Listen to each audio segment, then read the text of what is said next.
निर्मला सीतारमन ने अपना 8वां बजट पेश किया। पेश करते ही उन्होंने इनकम टैक्स स्लैब को 12.75 लाख तक ले जाया गया और इसमें उनको कोई टैक्स नहीं देना पड़ेगा लोगों को अब इनकम टैक्स में। हमारे साथ मौजूद हैं शार्दुल एस श्रॉफ साहब। सर, जी बिज़नेस में आपका स्वागत है। सर, पहला सवाल मैं आपसे यही पूछना चाहूँगा, आज के बजट का एक मुख्य केंद्र ये रहा कि 12.75 लाख तक अब इनकम टैक्स लोगों को नहीं देना पड़ेगा। इस मूव को आप किस तरीके से देखते हैं और इसके साथ-साथ लोगों में इसका किस तरीके का प्रभाव पड़ेगा? I think what will happen is that the raise by 5 lakh rupees from 7 lakhs to 12.75 lakhs is a significant jump. It is almost 80% of the previous tax exemption enjoyed. Now, it has been done with a particular purpose of enabling middle class to have more money in hand, which will be applied towards consumption expenditure. Now, consumption expenditure is a trigger for raising consumption industries. There will be a savings out of this particular increase in the limit. So part of that money is bound to be applied to capital industries, and the virtuous cycle that we keep talking about will be bumped up. So I think this is a very calculated move in terms of how to impact the middle class, how to impact the youth, and I think it's the single most important aspect of the budget that she has pronounced. Sir, अगर बात की जाए जिस तरीके से यहाँ पे कई जगह पे स्पेसिफिकली शिपिंग इंडस्ट्री की बात करें, इंश्योरेंस की बात करें, इंश्योरेंस को 100% तक ले जाया गया, शिपिंग इंडस्ट्री को एक बड़ा बूम दिया गया। तो आप किस तरीके से देखते हैं इस बजट को स्पेसिफिकली इन इंडस्ट्रीज़ के लिए? अगर उसमें बात की जाए, 2 नए जजेस को ऐड किया गया, रिटायर्ड जजेस को लेके आया गया। किस तरीके से देखते हैं आप इसको? और ये स्पेसिफिकली इन सेक्टर्स में, अगर आप इंश्योरेंस में बात करें तो इंश्योरेंस को किस तरीके से इम्पैक्ट करेगा, शिपिंग इंडस्ट्री को किस तरीके से आगे बढ़ाएगा? आपका क्या मानना है सर? सी इंश्योरेंस में ये जो 25% बढ़ा के 100% कर दिया है, वो बहुत फ़ायदेमंद होगा, क्योंकि 25% कोई भी कंपनी का एडिशनल कैपिटल रेस करना होगा, तो ये बहुत बड़ा बदलाव है। इंश्योरेंस के कारण मुझे काफ़ी पैसा आएगा और पेंशन इंडस्ट्री बढ़ेगी। पेंशन के प्रोडक्ट्स आएंगे, नए नए प्रोडक्ट्स आएंगे, और इंश्योरेंस में मैं काफ़ी बढ़ाव देख रहा हूँ। आपने जो कैंपेन देखा होगा, तो उन्होंने 10 लाख तक नॉर्मल बीमा बढ़ाया है और 5 लाख का बीमा एक्सीडेंट के लिए बढ़ाया है।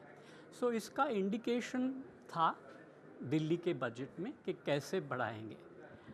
फिर लीगल सेगमेंट में आप देखेंगे तो चीफ जस्टिस ऑफ इंडिया ने अप्रूव किया है, उनकी जो काउंसिल होती है, उन्होंने इम्प्रूव किया है कि पुराने जजेस जो रिटायर हो गए हैं उनको वापस ले आएं और केसेस जो क्रिमिनल केसेस है पुराने, उनको रिजॉल्व करने के लिए बिठाया जाए।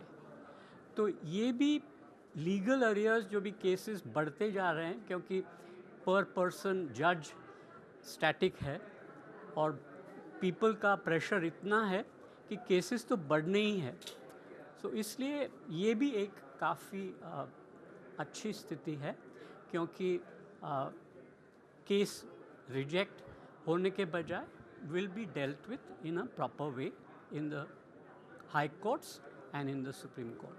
So both these things I see as positive changes. You've just spoken of the shipping industry. The shipping sector also has benefits in terms of new ships and ship breaking. The kind of benefits that have been granted by her in the budget will definitely go a long way in promoting shipbuilding activity, where she wants to make India as the global hub. So these are all aids to actually push industry up, and these are changes which I think will be beneficial to India.